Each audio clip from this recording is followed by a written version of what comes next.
안녕하십니까. 만화공인중개사의 저자 이용훈입니다. 오늘은 부동산 공시법령 제26강 부동산 공시법의 두 번째 2 등기 절차 두 번째 등기의 신청 앞부분을 같이 공부하도록 하겠습니다. 자, 등기의 신청 이 부분은 등기 당사자가 신청하는 부분을 우리가 배우는 건데, 자, 등기 신청은 일단 등기 신청 요거 배우기 전에 여러분들 기본적으로 아셔야 될 사전 지식이 있어요. 하나는 등기 신청 능력이라는 것이고, 등기를 신청할 수 있는 능력.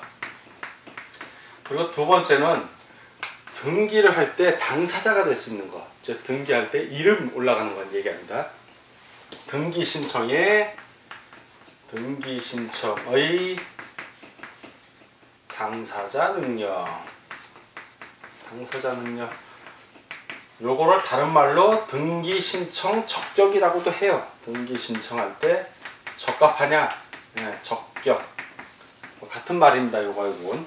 자, 이게 무슨 얘기냐면 등기 신청 능력은 등기를 신청할 수 있는 능력이 있냐 없냐를 보는 거예요. 자, 그 사람이 등기를 신청할 수 있는 능력이 있나 없냐. 예를 들어 자연인의 경우에는, 자, 자연인, 우리 같은 사람을 자연인, 인은 사람 인자 쓰고 인이 둘로 나뉘어요. 민법에서는 하나는 자연인, 우리 같은 사람, 나나 여러분 같은 사람이고, 또 하나는 법인, 법에서 만들어 놓은 사람을 얘기합니다.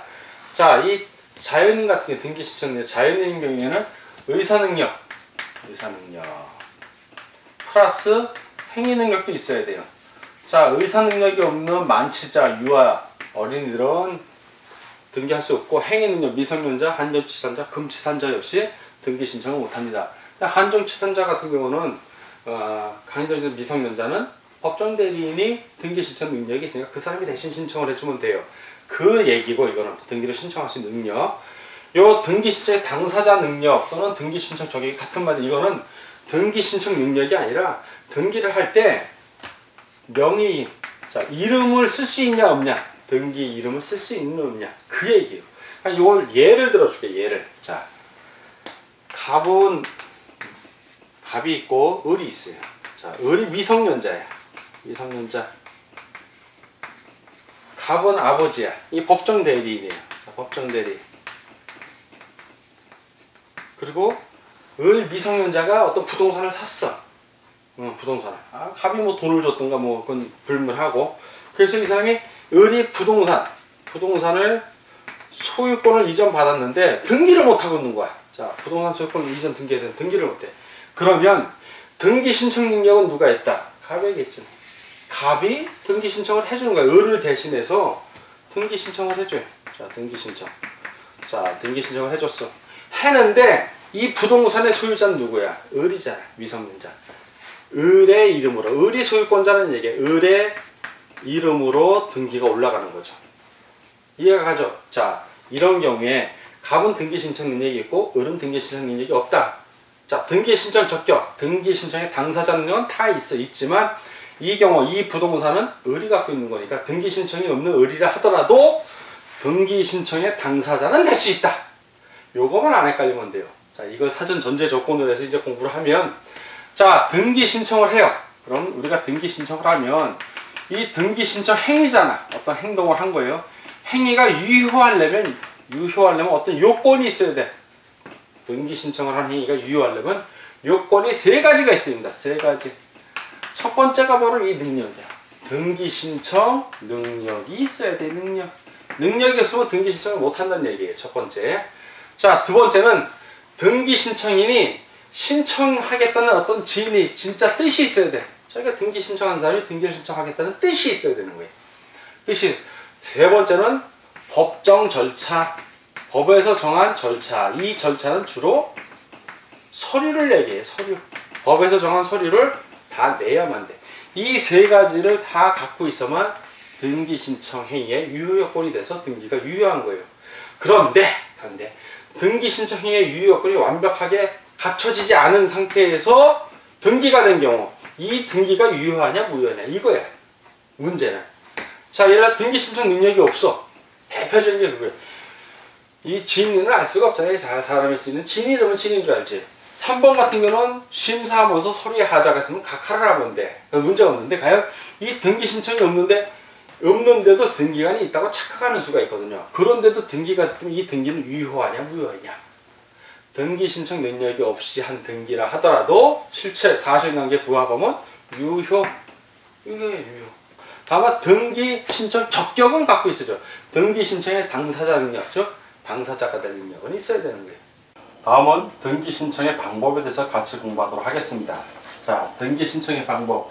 예전에는 등기 신청을 직접 등기소에 가서 신청을 했습니다. 근데 지금은 인터넷이 발달하기 때문에 전자 신청이 가능합니다. 즉 인터넷으로 신청하는 게 가능하기 때문에 두 가지 방법이 통용이 되겠죠. 하나는 직접 등기소에 방문해서 신청하는 방법이 있을 것이고, 또 하나는 인터넷을 통해서 정보를 전달하는 방식으로 등기를 신청하는 방법이 있습니다. 자, 그러면 등기 신청의 방법 정리를 해보겠습니다. 등기 신청의 방법. 방금 설명드린 대로 두 가지가 있습니다. 두 가지. 하나는 직접 등기소를 방문하는 겁니다. 그걸 뭐라고 그런다? 방문 신청이라고 그래요. 방문 신청. 직접 등기소에 출석하는 거죠. 등기 신청인이 출석해서 등기를 신청하는 것이고, 또 하나는 전자 신청입니다. 전자 신청. 인터넷을 통해서 신청을 하는 겁니다. 전자 신청. 자, 이 방문 신청은 핵심이 신청인 또는 대리인, 법무사 등을 얘기합니다. 등기소에 출석을 하는 겁니다. 자, 등기소에 출석을 해서 직접 등기소에 간다는 얘기죠. 출석을 해서 뭘 신청을 한다? 부동산 등기 신청을 하는 겁니다. 하는데 어떤 걸 제공하냐면 신청정보하고 신청정보. 자, 이거 신청정보는 어디다 쓰냐? 부동산 등기 신청서에 쓰는 겁니다. 플러스 첨부서류인데 요즘은 첨부정보라고 합니다. 첨부정보를 직접 제출하는 겁니다. 신청정보와 첨부정보를 적은 서면을 첨부해서 직접 제출하는 겁니다. 등기소에 출석해서 제출하는 방법이 바로 방문 신청하는 방법입니다. 자, 두 번째 전자신청은 이건 대법원 규칙에 따라서 전산정보 처리 조직을 이용하는 겁니다. 제 인터넷 등기소를 이용해서 신청정보하고 첨부정보를 보내는 거예요. 전자적으로. 인터넷을 이용해서 보내는 방법입니다. 다만 법원 행정처장이 지정하는 등기 유형으로 한정을 합니다. 이거는 한정이 되어 있습니다. 자, 그럼 여기서 핵심이 신청정보하고 첨부정보인데, 전자정보 역시 신청정보하고 첨부정보를 전송을 해야 됩니다. 그럼 신청정보는 무엇이냐? 자, 신청정보라는 건 옛날 신청서에 쓰는 내용을 얘기해요. 신청정보를 이제 바뀌었는데, 첫 번째는 바로 부동산 표시를 해야겠죠. 어떠한 부동산에 대해서 내가 등기를 할 것인지 부동산을 표시합니다. 자, 표시에 대한 정보를 써야 돼. 첫 번째는 신청정보에서 바로 토지 같은 경우에는 토지, 우리 지적에 관한 법률에서 배운 것처럼 소재, 그리고 지번, 지모, 면적, 이걸 말합니다. 표시를 얘기하는 거니까. 자, 다음은 건물입니다. 건물 역시 소재, 지번 똑같이 들어가죠. 다만 건물 번호, 지목이 아니라 이제 번호, 건물의 종류, 건물의 번호, 그리고 건물의 종류, 그리고 건물의 구조, 그리고 건물의 면적, 이런 것들이 신청정보에 들어가는 겁니다. 건물과 관련된 부동산 등기할 때는 건물에 표시를 해줘야 될 것이고, 신청정보로서 토지에 관한 등기를 신청할 때는 토지에 관한 표시를 해줘야 됩니다. 어떤 표지를 대상으로 내가 등기를 신청하는지. 자, 두 번째는 누가 신청을 하는지 알아야겠죠. 바로 신청인이죠. 신청인의 성명. 이 사람의 성명이 필요합니다. 또는 법인인 경우에는 명칭이 되겠죠. 이게 명칭. 자, 법인인 경우에는 명칭. 또 하나, 이 신청인의 주소. 어디에 살고 있는지 주소. 자, 또는 법인인 경우에는 주된 사무소, 사무소의 소재지. 자, 이 사무소가 어디 있는지 소재지. 자, 그리고 이 신청인의 주민등록번호도 필요합니다. 주민등록번호. 자, 주민등록번호. 만약에 주민등록번호가 없는 외국인 같은 경우에는 어떻게 하냐? 그럴 때는 부동산 등기용 등록번호를 발급받아서 이 등록번호를 쓰면 됩니다. 자, 이렇게 필요합니다. 신청인하고 관련된 건. 세 번째는 구체적인 내용이죠. 이제 권리하고 관련된 것들입니다. 등기 원인. 등기 원인이 예를 들어서 소유권 이전이면 소유권 이전 등기한 그 매매 계약서 같은 걸 얘기하는 겁니다. 등기 원인. 그리고 그 연월일 언제 내가 소유권 이전 등기를 해야 되는지, 지금 매매를 언제 했냐 이겁니다. 대금 지급 청산일을 말하죠. 자, 이번에 등기의 목적. 자, 등기의 목적. 이게 소유권 이전 등기인지 저당권을 설정하는 건지 이런 목적을 말하는 겁니다. 자, 그리고 등기필 정보. 그러니까 매매에 있어서는 이 등기필 정보는 매도인의 등기필 정보입니다. 그 옛날에 여러분들 등기필증이라고 들어봤을 거예요. 그 등기필증에 해당이 되는 겁니다. 이렇게 하면 이해가 빠른데 등기필 정보하면 용어가 변경이 된 거다 라고 하시면 됩니다. 자, 그리고 이제 등기소도 표시해 줘야죠. 어떤 등기소에 등기소 관할을 위반하면 각하사유가 되고 등기해도 무효라고 그랬습니다. 그래서 등기소를 표시해 주고 등기소 어떤 등기소에 하는 건지 그 관할 등기소를 표시해 주는 겁니다. 그리고 신청 연월일. 자, 등기 신청을 언제 했는지, 그래야 접수장에 그 접수 연월을 적어서 그 접수 번호에 의거해서 등기를 순서대로 하는 것입니다. 자, 이것이 신청 정보고, 그러면 첨부 정보는 뭐냐? 요거는 신청 정보, 신청서에 쓰는 정보들이고, 첨부 정보는 이제 이 등기 원인에 해당되는 것이 대부분입니다. 구체적으로 증거 자료를 말하는 거예요. 자, 이 첨부 정보는 그 대표적인 게 문제, 첫 번째가 등기 원인을 증명하는 정보. 옛날엔 등기 원인 증서라고 그랬는데 지금은 등기 원인 증명 정보라고 표현을 바꿉니다. 자, 매매 같은 경우는 매매 계약서가 해당이 되는 겁니다. 등기 원인 증명 정보. 지상권 설정을 했을 때는 지상권 설정 계약서가 해당이 되는 거고. 자, 두 번째는 등기를 함에 있어서 어떤 제3자의 허락이라든가 허가, 그리고 또 뭐 동의 이런 게 필요하다면 그 제3자의 허가, 뭐 허락, 동의 이런 그 증명하는 정보, 저 허가서라든가 그 동의서, 뭐 승낙서 이런 걸 얘기하는 겁니다. 승낙서 이러한 정보가 필요하고 동승. 세 번째는 그 소유권 이전 등기 신청할 때입니다. 소유권 이전 등기 신청할 때는 뭐가 필요하냐면 토지대장이 필요합니다. 토지대장. 또 건물까지 소유권 이전 등기할 때는 건축물 대장도 필요합니다. 뭐 임야 같은 경우는 임야 대장이 필요한 겁니다. 자, 이러한 토지 대장 정보, 건축물 대장 정보, 임야 대장 정보 이렇게 표현하는데 방문 신청하는 경우에는 토지 대장 그 서면을 내면 되는 것이고, 인터넷으로 할 때는 토지 대장 그를 스캔하거나 아니면 어떤 대법원 규칙으로 정하는 방법에 의해서 문서를 전송해 주면 되는 겁니다. 자, 이런 식으로 그 등기 신청의 방법, 방문 신청과 전자 신청 두 가지 방법이 있는 거 배웠고, 신청을 할 때는 두 가지 정보가 필요한데, 첫 번째 신청 정보가 있고, 이 신청 정보를 근거해 주는 첨부 정보가 있다는 거, 그리고 신청 정보에 해당되는 내용, 첨부 정보에 해당되는 내용을 같이 공부했습니다. 다음은 등기 신청의 당사자 능력에 대해서 같이 공부하도록 하겠습니다. 등기 신청의 당사자 능력은 자연인은 다 되는 거야. 자연인. 예를 들어 자연인이 의사 무능력자, 행위 무능력자 상관없어요. 할 수 있어. 자연인은. 예. 이름 올리는 거는 문제가 없다. 신청을 못한다 뿐이지 신청은 다른 사람이 해주면 된다는 얘기예요. 다른 사람이. 자, 이렇게 정리를 하고, 그럼 등기 신청의 적격, 등기 신청 당사자 능력, 그걸 좀 구체적으로 보겠습니다. 자, 자연인은 다 된다고 그랬어요. 자연인은. 자, 그럼 외국인 될까 안 될까? 외국인, 법령에서 금지하거나 타 국가에서 우리나라 사람들이 소유하는 걸 금지하지 않는 이상 외국인도 다 허용이 됩니다. 그래서 외국인 토지 취득 가능하잖아요. 여러분들 공인중개사 법령 중개실무 배울 때 그 일반 중개실무 편에서 외국인의 토지 취득 다 가능합니다. 외국인이 국내에서 그 토지 취득하는 거 물론 제한이 조금 있긴 있는데 원칙적으로는 제한 없습니다. 시군구청장에게 신고하면 되고, 부동산을 매매했을 때는 부동산 거래 신고하면 돼요. 우리 국민에게 의무로 부여되는 거 그대로 부여됩니다. 등기 신청 적격이 있습니다. 자, 그런데 문제는 태아. 자, 태아. 자, 태아는 등기 신청 능력이 있다 없다. 우리 민법은 사람은 태어나면서부터 죽을 때까지 권리와 의무의 주체로서 해요. 태어날 때부터. 그럼 태아는 태어난 거 안 태어난 거야? 안 태어난 거잖아. 그러면 등기 신청 적격이 있다 없다? 없다. 이렇게 되는 거예요. 만약에 태아 상태에서 아버지가 죽어서 그 태에게 유산이 가야 한다면 태아는 유산을 받을까요? 못 받을까요? 못 받아요.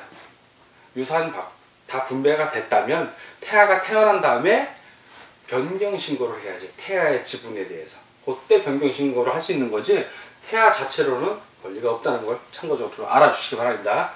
자, 이건 자연인. 지금 자연인을 우리가 본 거고, 법인을 한번 보겠습니다. 법인. 자, 법인 같은 경우는 어떻게 되나? 자, 법인. 법인은 원칙상 다 인정이 돼요. 공법인이든 상법인이든. 공법인, 그럼 공적인 법인이거든요. 국가, 지방자치단체. 그걸 얘기하는 거예요. 공법인. 그리고 사법인은 회사를 생각하시면 돼요. 주식회사, 이런 회사들. 다 등기신청 적격이 인정이 됩니다. 자, 그리고 학교법인은 어떻게 될까? 자, 학교법인도 법인이잖아요. 학교법인, 사립학교법인. 재단을 얘기하는 거예요. 자, 이것도 인정해요. 자, 그런데 학교는 인정을 안 해요. 학교에 있는 부동산 소유는 학교가 갖고 있는 게 아니라 학교법인이 갖고 있는 거야. 그러니까 이 학교 같은 경우 세 가지로 구분이 되는데, 국립학교가 있을 수 있어요. 국립학교. 공립학교가 있어. 시군구에서 운영하는 거, 국립학교. 그리고 마지막으로 사립학교가 있겠죠. 그러면 국립학교 거는 국가재산이야. 국가도 아까 법인이니까, 공법이니까 국가 명의, 소유 명의로 국가가 가졌다. 주인이 국가인 거예요. 공립학교는 그 지방자치단체, 해당 지방자치단체 이름으로 들어가는 거고, 사립학교는 사립학교 법인 이름으로 소유를 하는 겁니다. 학교 이름으로는 소유를 못 한다는 거.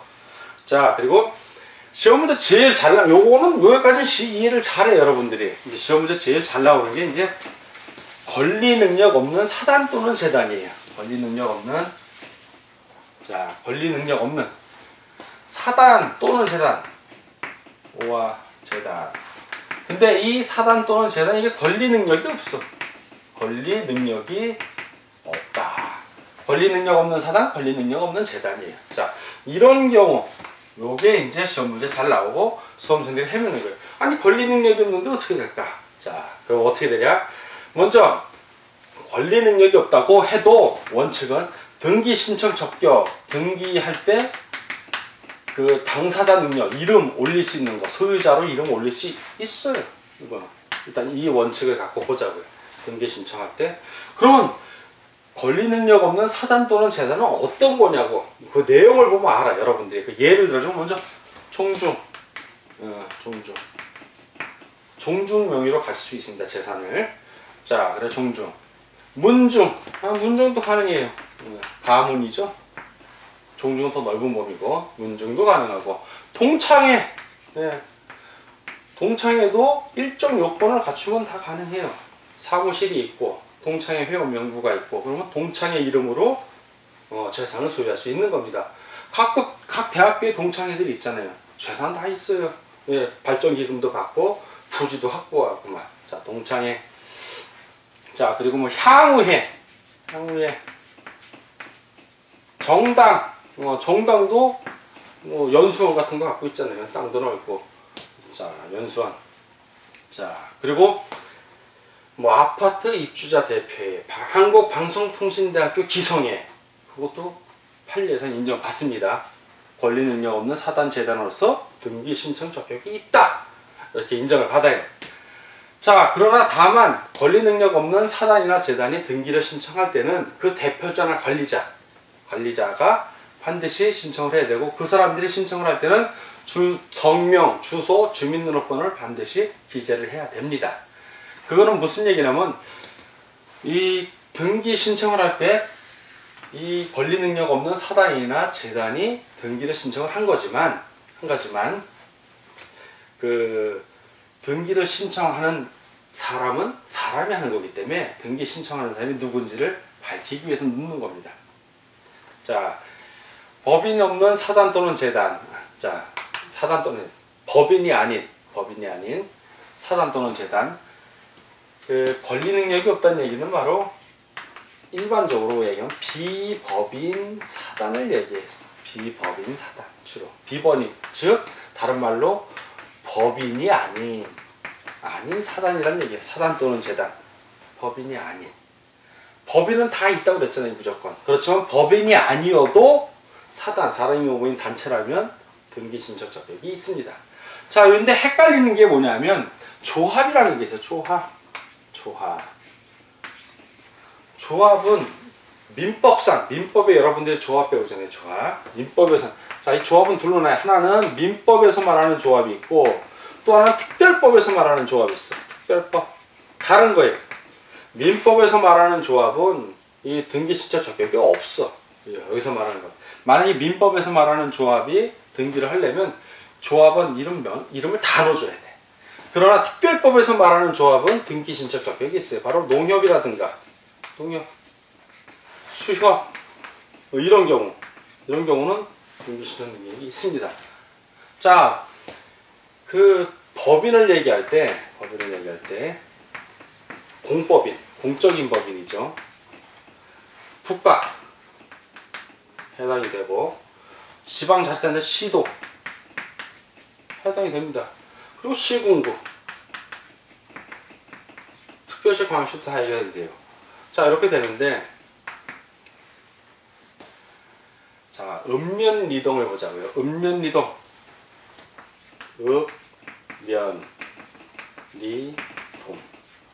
여기서 문제가 나옵니다. 읍면리동은 원칙적으로 등기 신청을 적격에 해당이 되지가 않아요. 등기 신청 적격에 해당이 안 되고, 다만 요 리동, 동이나 리의 경우에 동이나 리를 자연부락으로 봐서 요거를 바로 법인이 아닌 사단으로 볼 수 있는 경우, 무조건 다 동이나 리라고 해서 되는 게 아니라 이 동이나 리 중에서 법인이 아닌 자연부락으로 보면서 법인이 아닌 사단이나 재단으로 보는 경우에 한해서 요때만 가능한 게 등기 신청 적격이 요때만. 자, 그러니까 읍면은 안 되고 리동은 된다. 이렇게 정리를 하시되, 이 리동은 다만 자연부락으로서 법인 아닌 사단 또는 재단. 아까 법인 아닌 사단 재단도 역시 권리 능력 없는 사단 재단에 들어가서 등기 신청 적격이 있다고 했기 때문에 그래서 해당이 되는 겁니다. 자, 그리고 그 사찰 같은 경우, 일반적인 사찰, 동네에 있는 절은 그거는 저기 권리 능력이 없어요. 거기 있는 주지나 주인이 자기가 등록을 해야 되는 거고, 전통 사찰 보존법에 의해서 전통 사찰, 해인사 같은 경우가 되겠죠. 이런 전통 사찰은 등기 신청 적격이 있어요. 전통 사찰 명의로, 이름으로 등기를 할 수 있습니다. 자, 그럼 이렇게 쭉 등기 능력을, 등기 신청 적격을 봤는데, 총 정리를 한번 해보겠습니다. 등기 신청 적격이 있는 거, 없는 거. 자, 먼저 있는 거 쭉 나오고 없는 거 나와요. 어떤 교재, 우리 책도 그런데 없는 거부터 외우는 게 빨라. 왜? 양이 적단 얘기야. 자, 등기 신청 할 수 있는 능력이 아니라 등기 당사자 능력이 되는 거예요. 등기 신청 적격이 안 되는 것들, 등기 신청 당사자 능력이 없는 거예요. 이름을 못 올려, 등기부에. 자, 이게 어떤 것들이 있냐, 아닌 것들.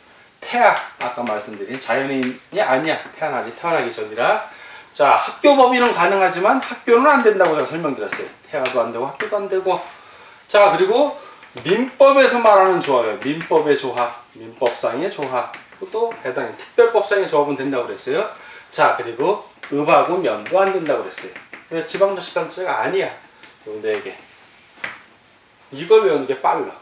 그 외에 이제 등기 신청 적격이 있는 경우, 등기 신청 당사자 능력이 있는 경우, 등기부에 이름을 올릴 수 있는 거, 어떤 경우? 하나씩 보자. 자연인. 자, 자연인. 자, 외국인. 자연인, 외국인. 자, 법인. 국가. 법인의 공법인이 국가잖아요. 국가, 지자체 다 됩니다. 지자체는. 자, 그리고 리동 중에서 자연부락으로 볼 수 있는 경우로서 법인이 아닌 비법인이라고 그러죠. 요즘 법인 아닌 사단 또는 재단으로 보는 경우, 그때는 가능하다는 거예요. 아까 읍면은 안 된다고 그랬지만 리동은 가능하다. 법인 아닌 사단 재단으로 볼 때. 자, 여기는 학교였는데 여기는 학교법인. 네, 학교법인은 가능해. 학교법인. 자, 민법상 조합은 안 됐지만 특별법상. 자, 특별법의 조합은 가능하다. 특별법의 조합 가능하다. 자, 그리고 권리 능력이 없는, 권리 능력 없는 사단 또는 재단도 역시 가능하다. 사단 또는 재단. 그리고 등록된 전통사찰. 등록된 전통사찰도 그 사찰 이름으로 등록이 가능합니다. 자, 이렇게 되고 등기 신청을 할 때는 등기 신청은 단독 신청하는 경우에는 등기 의무자가 없어요. 권리자가 있는데 권리자면서 의무자지 단독 신청은. 근데 공동 신청하는 경우가 있어. 소유권 이전 등기를 생각하시면 돼요. 아주 대표적인 게 이제 저당권 설정이라든가 소유권 이전 등기 생각하시면 되는데 갑이 매도인이고, 자, 갑이 매도인이고 을이 매수인인 경우를 생각해 보십시오. 자, 갑이 매도인이야. 을이 매수인. 그러면 갑에게서 을로 돈을 이제 지급을 한 거예요. 그러면 소유권을 이전해 줘야 되잖아요. 자, 이전. 자, 지금 소유권 이전 등기는 갑과 을이 같이 가서 하는데 누가 이득을 보는 거야? 실제법상 을이 이득을 보는 거야. 이득. 권리를 취득하잖아요. 소유권을 취득한 거고, 갑은 돈은 받았지만 권리를 상실한 거예요. 상실. 자, 권리를 취득한 이득을 보는 점, 이쪽을 등기 권리자, 권리를 잃는 쪽을 등기 의무자라고 합니다. 등기 의무자. 그리고 실제법상 부동산 등기법상 등기 청구권을 가지는 사람, 등기 청구권에 대응하는 의무자, 이걸 등기 의무자라고 해요. 그래서 공동신청은 등기 권리자와 등기 의무자가 같이 가서 신청하는 거예요. 같이 공동으로 등기 신청을. 한 사람에게, 법무사 같은 경우 등기 권리자, 등기 의무자 동시에 한 사람에게 대리할 수도 있어요. 그래도 공동 신청한 겁니다. 그것도 한 사람이 양쪽으로 대리해서 한 거니까. 자, 이렇게 등기 권리자, 등기 의무자가 있는 게 공동 신청이고, 한 사람만 등기할 수 있는 경우가 있어. 소유권 보존 등기 같은 게 대표적인데, 그런 경우는 단독 신청을 하면 되는 거예요. 혼자 한다 해서 단독 신청입니다. 자, 그러면 등기 권리자가 의무자에게 등기 신청에 협력해 주십시오 하는 걸 등기 신청권이라고 그래. 등기를 신청하는 걸 청구권, 등기 청구권. 등기 신청에 응해 주십시오. 등기를 청구. 자, 등기 청구권. 자, 그러니까 이 등기 청구권은 등기할 것을 청구하는 거는 공동 신청에서만 해당이 돼요. 단독 신청에서는 없고, 등기 신청권은 좀 달라.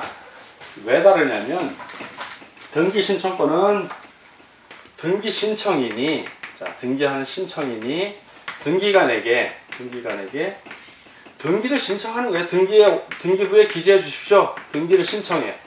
이게 등기 신청권이에요. 이거는 공권이야, 공권. 부동산 등기부의 절차법에 기존된 등기 신청권이고, 등기해달라고 청구하는 거는 사법관계, 개인적으로. 소유권 이전 등기를 받았어. 그러면 당신이 나 등기하는 거에 청구해줄 의무가 있지 않습니까? 해서 청구하는 겁니다. 요 개념만 알면 신청권하고 청구권은 헷갈리지가 않아요. 자, 청구권은 다 사법상의 청구권이에요. 국가적으로 공적으로 청구하는 거는 우리가 배우는 공인중개사법에는 거의 없어요. 이 청구권, 민법도 그래. 청구권 그러면 사법상의 청구권이 대부분입니다. 자, 이렇게 되고, 그럼 공동신청하고 단독신청이 있는데, 공동신청하고 단독신청 한번 쫙 정리를 한번 해봅시다. 어떤 경우에 공동신청을 하고 어떤 경우에 그럼 단독신청을 하는가.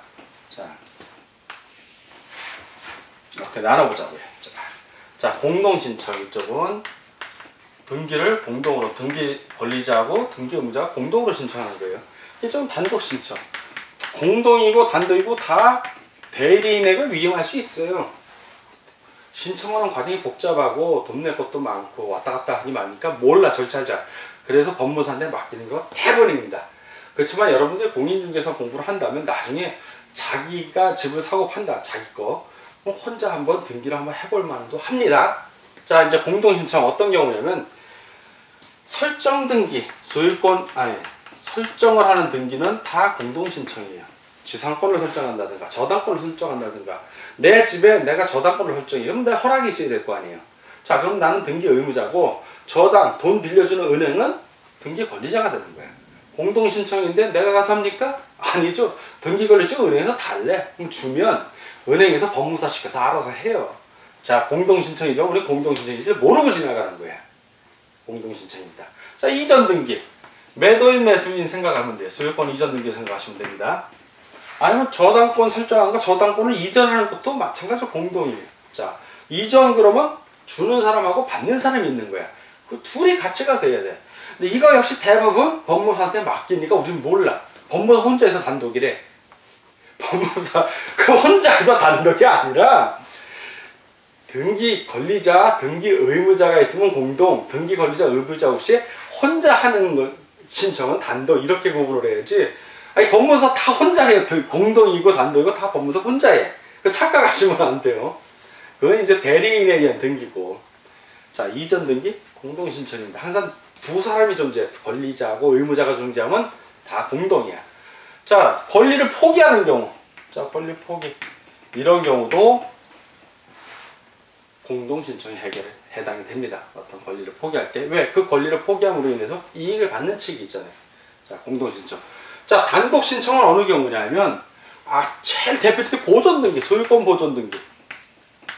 의무자가 없어. 그냥 권리자만 있는 거예요. 혼자 가서 신청하면 이건 내 땅이요. 내 건물이요. 토지 같은 경우는 지덕대장, 토지대장, 임야대장 발급 받아갖고 가서 신청하면 되고, 건물 같은 경우는 건물 완공증, 사용증 그거 갖고서 첨부해서 신청하면 됩니다. 보존 등기 같은 경우 최초라는 거. 토지 수용 같은 경우도 토지 수용 이전 등기 형식을 취하지만 단독 신청에 의합니다. 자, 그리고 미등기 부동산에 대한 소유권 보존 등기, 미등기 부동산에 대한 소유권 보존 등기도 그 누가 신청한다? 법원에 신청하잖아, 단독으로. 그러면 법원에서 촉탁을 하죠. 자, 그것도 단독 신청에 들어가고, 어떤 멸실 등기, 건물이 멸실했어. 그럼 뭐 또 단독으로 신청해요. 멸실 회복, 건물을 복구했어. 그거는 이제 멸실 회복이 아니라 새로 보존 등기를 해야 되는 거고, 등기부가 멸실됐어. 그러면 그 멸실된 등기부 안에 있는 등기 내용은 회복해야 될 거 아니야. 요거는 건물 또는 토지가 멸실된 걸 얘기하고, 멸실 회복은 등기부가 멸실됐을 때 그 해당 등기 사항을 회복시키는 거예요. 다른 내용이에요, 두 개는. 착각하기 딱 좋습니다.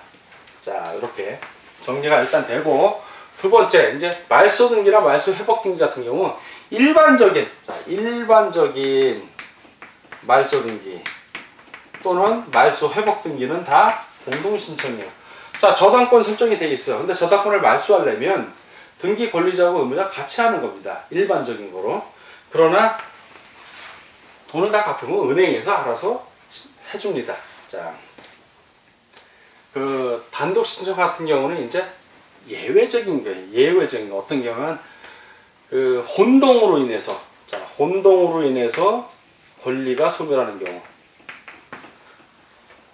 예를 들어서 내가 어떤 토지의 지상권이라든가 아니면 저당권을 갖고 있는데 그 토지를 내가 샀어. 그리고 내가 가진 뭐 지상권이나 저당권에 어떤 제3자의 권리도 없고 이후의 권리자도 없어. 그러면 내 땅에 내가 저당권 잡으면 이상하잖아요. 그러니까 말소를 시키는 건 혼자 하면 되는 거예요. 그럴 때는 혼동 권리.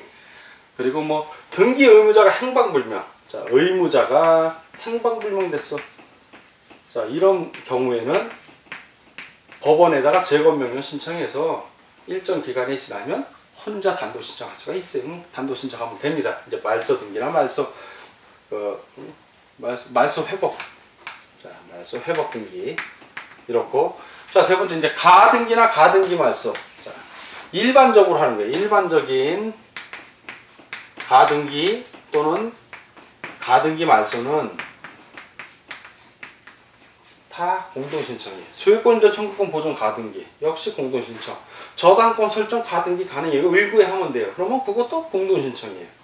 그런데 예외적인 경우에는 이제 단독이 가능한 거야. 주로 이런 경우는 어떤 승낙서 같은 거, 의무자의 권리자가 의무자의 승낙서를 첨부한 경우죠. 승낙서 또는 승낙서를 첨부하거나 법원에서 어떤 가처분 명령, 정본, 법원의 판결 정본이 이런 걸 첨부했을 땐 가능한 거예요. 자, 이런 경우. 그리고 가등기 명의인 스스로 이제 말소하는 경우도 가능합니다. 자, 말소는. 그 다음에 이제 판결 같은 경우는 확인을 한다든가, 자, 확인을 한다든가, 어떤 권리가 형성되는 판결, 이런 판결은 권리자하고 의무자가 같이 가야 돼요. 같이 가야 되는데, 확정된 이행 판결, 이행. 뭘 이행하라.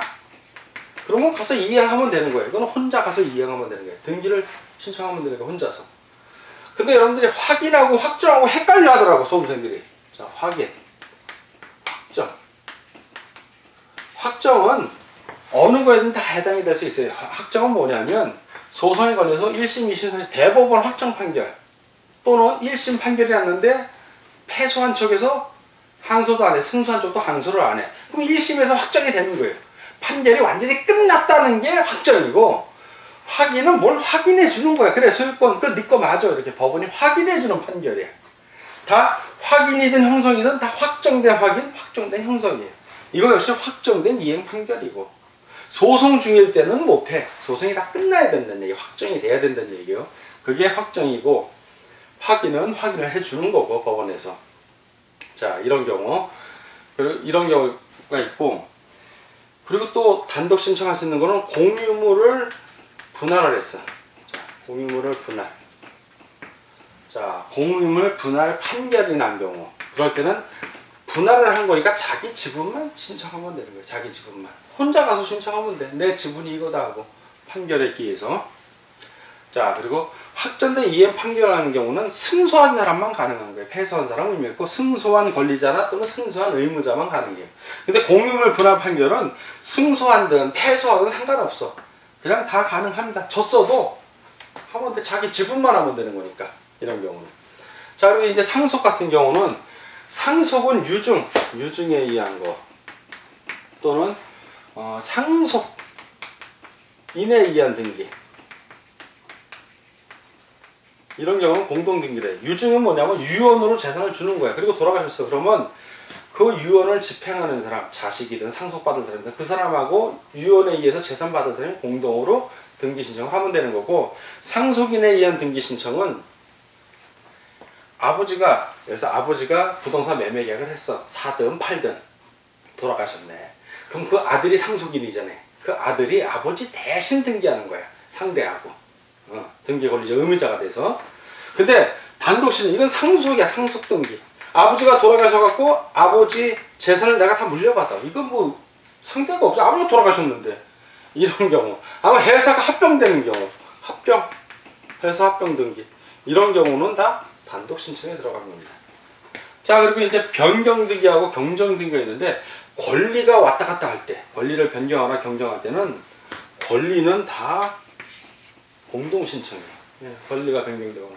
왜? 권리를 설정해 주는 사람, 의무자하고 권리에 대한 권리자가 있어. 항상 권리는. 소유권도 그렇고, 이 소유권이 이전될 때 파는 사람하고 사는 사람 둘이잖아요. 저당권을 설정을 해. 그럼 저당권 설정해주는 주인하고 저당권 설정하는 자하고 저당권자하고 둘이. 저당권을 이전해. 그러면 저당권자하고 저당권 이전받는 자, 이렇게 두 명이기 때문에 공동 신청하는 거고, 부동산 표시하고 관련된 거, 아니면 부동산 자체하고 관련된 거, 아니면 등기 명의, 이름, 등기 명의인 소유자의 주소라든가, 즉 권리하고 상관이 없는 거는 단독 신청하면 되는 겁니다. 자, 오늘 공부하느라고 수고하셨습니다. 다음 시간에 뵙겠습니다. 감사합니다.